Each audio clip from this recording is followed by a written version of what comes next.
Hello everyone, welcome to our channel. इस video में हम कक्षा 7वीं विषय विज्ञान के अध्याय 13 सजीवों में परिवहन के प्रश्नों के उत्तर करेंगे। इस वीडियो को सुनने मात्र से ही आपको सारे प्रश्नों के उत्तर याद हो जाएंगे। तो अगर आपने हमारे चैनल को अभी तक सब्सक्राइब नहीं किया है तो जल्दी से सब्सक्राइब कर लीजिए और इस वीडियो को लाइक कर अपने फ्रेंड्स को जरूर शेयर करें। तो चलिए शुरू करते हैं। सबसे पहले हम पाठ के मध्य में आए प्रश्नों को करेंगे। में इनके उत्तर दीजिए। में सबसे पहला है, खेतों या बगीचों में खाद डालने के बाद पानी डालना क्यों आवश्यक होता है? इसका उत्तर है, खेतों या बगीचों में खाद डालने के बाद पानी डालना इसलिए आवश्यक होता है क्योंकि खाद में उपस्थित खनिज लवण पानी के साथ साथ पौधे के विभिन्न भागों में पहुंचते हैं और पत्तियां भोजन बनाने का कार्य करती हैं। अगला है प्रश्न दूसरा, आलू और शकरकंद के पौधे में भोजन पौधे के किस भाग में बनता है? तो इसका उत्तर है, भोजन पौधे की पत्तियों में बनता है। दूसरा ख है, भोजन का संग्रह कहाँ होता है? भोजन का संग्रह पौधे के भूमिगत भागों में होता है। ग है, भोजन का परिवहन किसके द्वारा होता है? तो इसका उत्तर है, भोजन का परिवहन फ्लोएम के द्वारा पत्तियों से पौधे के विभिन्न भागों में होता है। अगला है प्रश्न तीसरा, पौधों में परिवहन का क्या महत्व है? लिखिए। इसका उत्तर है, पौधों में परिवहन के लिए संवहन ऊतक, जाइलम जल वाहिनी तथा फ्लोएम रस वाहिनी पाया जाता है। जाइलम भूमि से पानी और खनिज लवणों को पौधे के विभिन्न भागों तक पहुंचाती है। फ्लोएम पत्तियों में बने भोजन को पौधे के विभिन्न भागों तक पहुंचाने का कार्य करती है। पानी, खनिज लवण तथा भोजन को आवश्यक अंगों तक पहुंचाने के लिए पौधों में परिवहन अनिवार्य होता है। अगला है, इनके उत्तर दीजिए। में पहला प्रश्न, रक्त कणिकाएं कितने प्रकार की होती हैं? इनके कार्य लिखिए। इसका उत्तर है, रक्त कणिकाएं या रक्त कोशिकाएं 3 प्रकार की होती हैं। पहला लाल रक्त कणिकाएं, दूसरा श्वेत रक्त कणिकाएं, तीसरा प्लेटलेट्स। पहला लाल रक्त कणिकाएं। लाल रक्त कणिकाएं लाल रंग की होती हैं जो आकार में छोटी व संख्या में अधिक होती हैं, इसलिए रक्त का लाल रंग दिखाई देता है। यह लाल रंग जटिल पदार्थ हीमोग्लोबिन के कारण होता है। इसकी अधिकता से हमारा शरीर अधिक ऑक्सीजन ले सकता है। कार्य है, यह ऑक्सीजन परिवहन के कार्य करती है। दूसरा है श्वेत रक्त कणिकाएं। ये कोशिकाएं रंगहीन, आकार में बड़ी और संख्या में कम होती हैं। कार्य, शरीर में रोगाणु, जीवाणु या अन्य बाहरी पदार्थ प्रवेश करते हैं तो उन्हें श्वेत रक्त कणिकाओं के द्वारा नष्ट कर दिया जाता है। इस तरह से ये हमारी शरीर की रक्षा करती हैं। तीसरा है प्लेटलेट्स। जब चोट लगती है तो रक्त निकलता है। ये रक्त की बूंदें यदि जमीन पर पड़ जाए तो वह कुछ देर में जम जाती है या चोट वाले स्थान पर रक्त जम जाता है। रक्त जमने का कारण रक्त में उपस्थित प्लेटलेट्स है। इसका कार्य है, प्लेटलेट्स चोट लगने पर रक्त का थक्का जमाने का कार्य करती है। अगला है दूसरा, खुला एवं बंद परिवहन किसे कहते हैं? इसका उत्तर है, खुला परिवहन बहुकोशिक अकशेरुकी जंतुओं में परिवहन के लिए मनुष्यों के समान हृदय एवं रक्त नलिकाओं का अभाव होता है तथा रक्त सीधे कोशिकाओं के संपर्क में होता है। इसे खुला परिवहन अथवा खुला परिसंचरण तंत्र कहते हैं। दूसरा है बंद परिवहन। सभी कशेरुकी जंतुओं में रक्त हृदय द्वारा पंप किया जाता है तथा नलिकाओं में बहता है। इसे बंद परिसंचरण तंत्र या बंद परिवहन कहते हैं। तीसरा है, रक्ताधान से क्या तात्पर्य है? इसका उत्तर है, रक्ताधान से आशय कभी कभी दुर्घटना होने पर या बीमारी से मनुष्य के शरीर में रक्त की कमी हो जाती है, तब डॉक्टर द्वारा स्वस्थ मनुष्य के रक्त को रोगी के शरीर में पहुंचाकर उसके जीवन की रक्षा की जाती है। इस क्रिया को खून चढ़ाना रक्ताधान कहते हैं। जो मनुष्य रक्त देता है उसे दाता और जो रोगी रक्त लेता है उसे ग्राही कहते हैं। अगला है प्रश्न चौथा, धमनी और शिरा में अंतर स्पष्ट कीजिए। इसका उत्तर है धमनी और शिरा में निम्नलिखित अंतर है। पहला, धमनी की दीवार मोटी होती है, शिरा की दीवार धमनी की दीवार से पतली होती है। धमनी ये अंदर से सकरी होती है, शिरा ये अंदर से चौड़ी होती है। धमनी दीवार मोटी होने के कारण इसमें रक्त न होने पर भी ये पिचकती नहीं है। शिरा दीवार पतली होने के कारण इसमें रक्त न होने पर ये पिचक जाती है।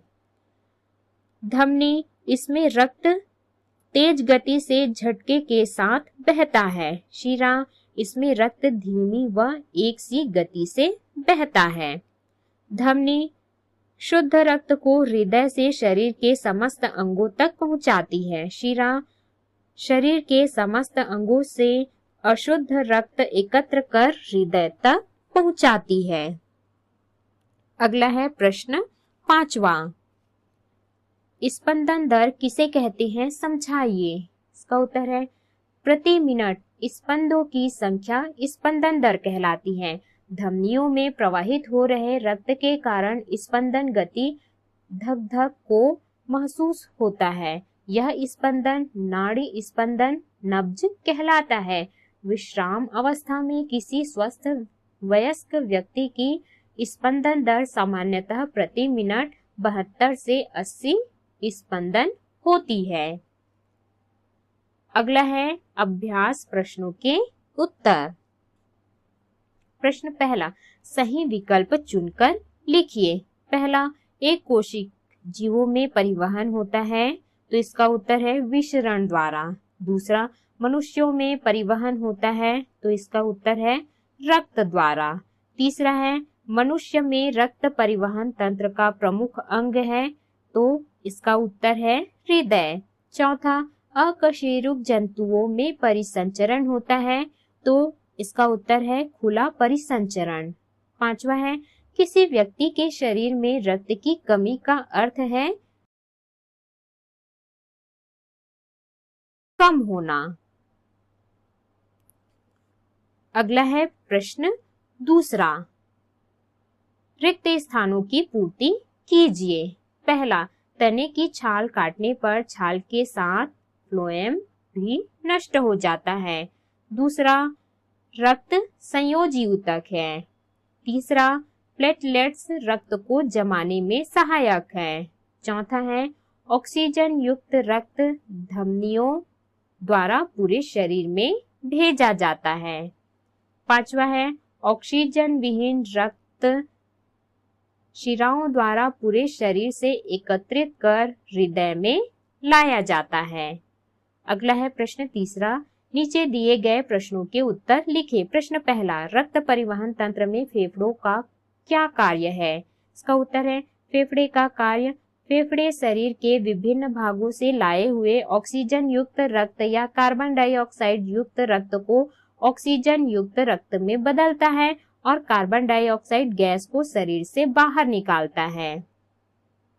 अगला है प्रश्न दूसरा, क्या होगा यदि हृदय पेशियों की सिकुड़ने और फैलने की क्षमता समाप्त हो जाए। इसका उत्तर है रक्त परिसंचरण तंत्र में हृदय का महत्वपूर्ण कार्य होता है। हृदय पेशियों के सिकुड़ने और फैलने के कारण ही रक्त हृदय से पंप होकर धमनियों तथा शिराओं के माध्यम से शरीर के विभिन्न भागों तक पहुंचता है। यदि हृदय पेशियों के सिकुड़ने और फैलने की क्षमता समाप्त हो जाए तो रक्त परिसंचरण तंत्र बंद हो जाएगा। अगला है प्रश्न तीसरा, नीचे दी गई स्थितियों में पौधे की वृद्धि पर क्या प्रभाव पड़ेगा यदि पहला, पौधे का जाइलम क्षतिग्रस्त हो जाए। उत्तर, पौधों के संवहन तंत्र में जल संवहन के लिए जाइलम ऊतक जल वाहिनी उत्तरदायी होता है। अतः यदि पौधे का जाइलम क्षतिग्रस्त हो जाए तो पौधे में जल संवहन नहीं हो सकेगा, वह पौधा मुरझा जाएगा।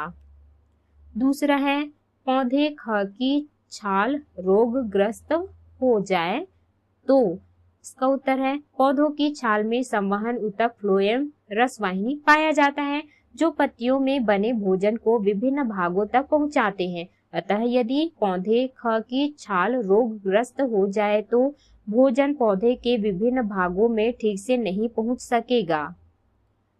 तीसरा है पौधे ग की जड़ों में उचित खाद एवं पानी डाला जाए। इसका उत्तर है पौधों की वृद्धि के लिए जल एवं खनिज लवण आवश्यक होता है जिसे पौधे जड़ों के द्वारा भूमि से अवशोषित करते हैं। यदि पौधे ग की जड़ों में उचित जल एवं खाद डाला जाए तो पौधे की वृद्धि अच्छी तरह से होगी। चौथा है पौधे घ में केवल पत्तियों पर ही उचित खाद और पानी का छिड़काव किया जाए। इसका उत्तर है पौधे घ में केवल पत्तियों पर ही उचित खाद और पानी का छिड़काव करे तो पौधे की वृद्धि सामान्य पौधे की अपेक्षा कम होगी क्योंकि पत्तियों द्वारा अवशोषण जड़ों द्वारा अवशोषण की अपेक्षा सामान्य नहीं होता। अगला है प्रश्न चौथा। नीचे दिए कथनों को सुधारकर लिखें। पहला, कशेरुकी जंतुओं में खुला परिवहन होता है। इसका उत्तर है कशेरुकी जंतुओं में बंद परिवहन होता है। दूसरा, स्वस्थ मनुष्य की जीवन रक्षा के लिए रक्तदान किया जाता है। इसका उत्तर है दुर्घटना से या बीमारी से मनुष्य के शरीर में रक्त की कमी होने पर मनुष्य की रक्षा के लिए रक्तदान किया जाता है। तीसरा है शिराओं में रक्त का दबाव रक्तचाप कहलाता है। इसका उत्तर है धमनियों में रक्त का दबाव रक्तचाप कहलाता है। चौथा है कोशिकाएं आपस में मिलकर छोटी वाहिनियां बनाती हैं। इसका उत्तर है कोशिकाएं आपस में मिलकर मोटी वाहिनियां बनाती हैं जिसे शिरा कहते हैं। तो इस प्रकार से हमने इस अध्याय के सभी प्रश्नों के उत्तर किए। इस वीडियो को सुनने मात्र से ही आपको सारे प्रश्नों के उत्तर याद हो जाएंगे। तो अगर आपने हमारे चैनल को अभी तक सब्सक्राइब नहीं किया है तो जल्दी से सब्सक्राइब कर लीजिए और इस वीडियो को लाइक कर अपने फ्रेंड्स को जरूर शेयर करें।